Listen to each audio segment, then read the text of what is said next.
बिस्मिल्लाहिर्रहमानिर्रहीम। अस्सलामु अलैकुम स्टूडेंट्स।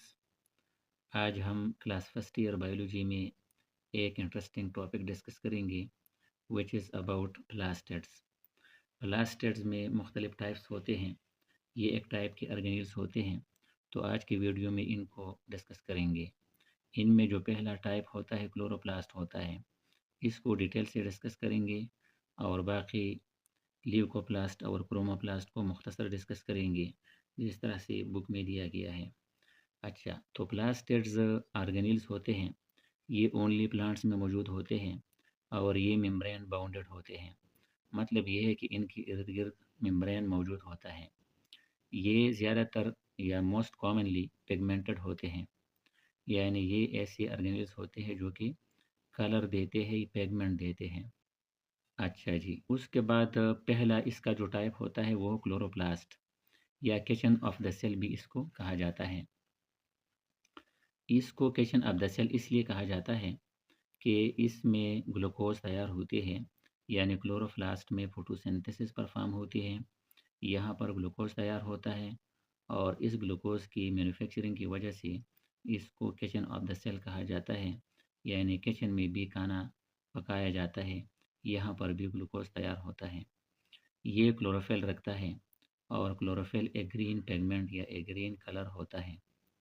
ये सनलाइट को एब्जॉर्ब करता है, यानी क्लोरोप्लास्ट के अंदर क्लोरोफिल मौजूद होता है और क्लोरोफिल सनलाइट को एब्जॉर्ब करता है और उस लाइट की मदद से खाना या खुराक तैयार होता है। तो इसी वजह से हम कहते हैं कि यहाँ पर फोटोसिंथेसिस होकर खाना तैयार होता है। कैन रिप्लिकेट, ये अपने आप को रिप्लिकेट कर सकता है, यानी सेल्स के अंदर दो ऑर्गेनेल्स हम डिस्कस करते हैं जहाँ पर वो अपने आप की रिप्लिकेशन कर सकते हैं। एक क्लोरोप्लास्ट होता है और दूसरा माइटोकॉन्ड्रिया होता है। क्लोरोप्लास्ट और माइटोकॉन्ड्रिया के अंदर अपना डीएनए मौजूद होता है, अपने राइबोसोम्स मौजूद होते हैं और इसी वजह से ये अपने आप को रिप्लिकेट करने की एबिलिटी रखते हैं। क्लोरोप्लास्ट की लेंथ 4 to 6 माइक्रोमीटर होती है। ये मुख्तलिफ वेराइड साइज़ के होते हैं, लेकिन एक टाइपिकल साइज़ मैंने यहाँ लिखी है 4 to 6 माइक्रोमीटर। फिर इसके राइबोसोम्स की जो साइज़ होती है ये 70s होती है। जिस तरह प्रोकैरियोट्स में राइबोसोम 70s होते हैं, उसी तरह से यहाँ क्लोरोप्लास्ट में राइबोसोम्स 70s होते हैं और 80s यहाँ पर इसके अंदर मौजूद नहीं होते। तो ये इसका एक स्ट्रक्चर है। ये सिंपल स्ट्रक्चर मैंने ड्रा किए हैं और इसमें आप देख सकते हैं सबसे बाहर ये आउटर मेम्ब्रेन होता है और इसके अंदर ये इनर मेम्ब्रेन होता है, यानी क्लोरोप्लास्ट में दो मेम्ब्रेन होते हैं। इन दोनों मेम्ब्रेन को एनवेलप कहा जाता है। ये इसका एक एनवेलप है और इस एनवेलप के अंदर ये एनक्लोज होता है। एनवेलप के अंदर दो रीजन्स आपको दिखाई देंगे। एक रीजन ये होता है या एक पाइल होता है, या इसको एक स्टाक का वर्ड भी आप यूज़ कर सकते हैं। ये एक स्टाक होता है और ये स्टाक कॉइन्स लाइक स्ट्रक्चर से मिलकर बना होता है। इन कॉइन्स को थाइलाकाइड कहा जाता है। जिस तरह सिक्के होते हैं उसी तरह से ये सिक्के एक दूसरे के ऊपर मौजूद होते हैं। ये थाइलाकाइड्स होते हैं और ये थाइलाकाइड्स सब मिलकर एक स्टाक बनाते हैं। इस स्टाक को ग्रानम कहेंगे और प्लूरल को ग्राना कहेंगे, यानी एक ग्रानम ये है और ये दूसरा, और इस तरह से ये तीसरा ग्रानम है और इसका प्लूरल क्या होगा? ग्राना। एक ग्रानम दूसरे के साथ एक फिलामेंट के ज़रिए अटैच होता है और इस फिलामेंट को इंटरग्राना कहेंगे। यहाँ पर ये रीजन ये मैट्रिक्स होता है या स्ट्रोमा कहलाता है और इस स्ट्रोमा में डीएनए भी मौजूद होता है, जगह जगह राइबोसोम्स भी मौजूद होते हैं। तो इंटरनली दो स्ट्रक्चर्स या रीजन हम डिस्कस करेंगे।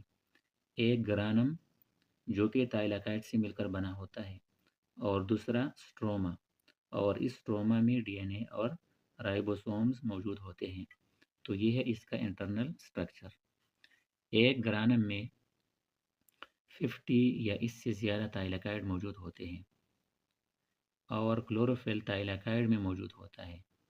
ये थाइलाकाइड जो ग्रीन कलर के दिखाई देते हैं, ये क्लोरोफिल की मौजूदगी की वजह से क्लोरोफिल चूँकि एक पिगमेंट होता है, ग्रीन पिगमेंट होता है और इसकी वजह से इसका या थाइलाकाइड का कलर ग्रीन दिखाई देता है और प्लांट्स का ओवरऑल कलर भी ग्रीन दिखाई देता है।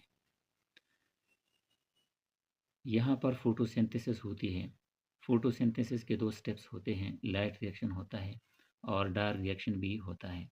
लाइट रिएक्शन ये ग्रानम में होता है या हम ये कह सकते हैं कि थाइलाकाइड में होता है, यानी ग्रानम के थाइलाकाइड में लाइट रिएक्शन परफॉर्म होता है और डार्क रिएक्शन स्ट्रोमा में होता है या लाइट इंडिपेंडेंट रिएक्शन भी इसको कहते हैं, यानी लाइट की ज़रूरत इसको नहीं होती या इसको केल्विन साइकिल भी कहते हैं। फिर आगे लाइट रिएक्शन में क्या होगा, यानी क्लोरोफिल लाइट को एब्जॉर्ब करके वहाँ पर जो H2O मौजूद होता है वो H2O सेलेक्ट होकर ऑक्सीजन उसमें से रिलीज़ होगा बाहर स्टोमेटा के ज़रिए और इसके अलावा ATP बनेगा ADP से। इसी तरह से NADP से NADPH फॉर्मेशन अकर होगी। फिर आगे डार्क रिएक्शन में यही ATP और NADPH जो यहाँ बने हैं वो इसी डार्क रिएक्शन में यूज़ होंगे और इनके यूज़ के नतीजे में कार्बन डाइऑक्साइड ग्लूकोज में कन्वर्ट होगा और चूँकि ग्लूकोज बनकर ये किचन ऑफ द सेल कहलाता है। फिर सेकंड नंबर टॉपिक है क्रोमोप्लास्ट। इस पिगमेंट की कलर अदर देन ग्रीन होती है। ग्रीन के अलावा कोई भी कलर हो सकता है। ये फ्लावर्स के पेटल्स में मौजूद होता है, यानी फ्लावर्स के मुख्तलिफ कलर्स होते हैं और ये कलर उनके पेटल की कलर की वजह से होता है और ये फ्लावर्स रेड भी होते हैं, ये येलो भी होते हैं। तो जितने कलर्स होते हैं अदर देन ग्रीन ये क्रोमोप्लास्ट पिगमेंट की वजह से होते हैं। और जो राइपन फ्रूट्स होते हैं, जो पके हुए फल होते हैं, तो उनका जो कलर होता है वह भी ग्रीन के अलावा कोई और कलर होता है, वह भी क्रोमोप्लास्ट पिगमेंट की वजह से होता है। आप यहाँ पर आप देख सकते हैं कि फ्लावर्स की जो खूबसूरती होती है वह इन पेटल्स की वजह से होती है और फिर इंसेक्ट्स ज़्यादा से ज़्यादा वहाँ पर अट्रैक्ट होते हैं और फिर इंसेक्ट्स वहाँ पॉलिनेशन परफॉर्म करते हैं। फिर लास्ट नंबर है ल्यूकोप्लास्ट। ये कलरलेस होते हैं, इनका कोई कलर या रंग नहीं होता और ये उन रूट्स में मौजूद होते हैं जो कि बेरंग होते हैं, कलरलेस होते हैं और ये खाना या फूड को स्टोर करते हैं। एक बात यहाँ याद रखिए कि कुछ फ्रूट्स ऐसे होते हैं जो कि कलर रखते हैं, जैसा कि कैरट होता है, तो वो क्रोमोप्लास्ट में इंक्लूड करेंगे यहाँ इस टॉपिक में और जो कलरलेस रूट्स होते हैं उनको इस लास्ट वाले ल्यूकोप्लास्ट में इंक्लूड करेंगे। ये आज का हमारा टॉपिक था, plastids and their types. Okay, thank you.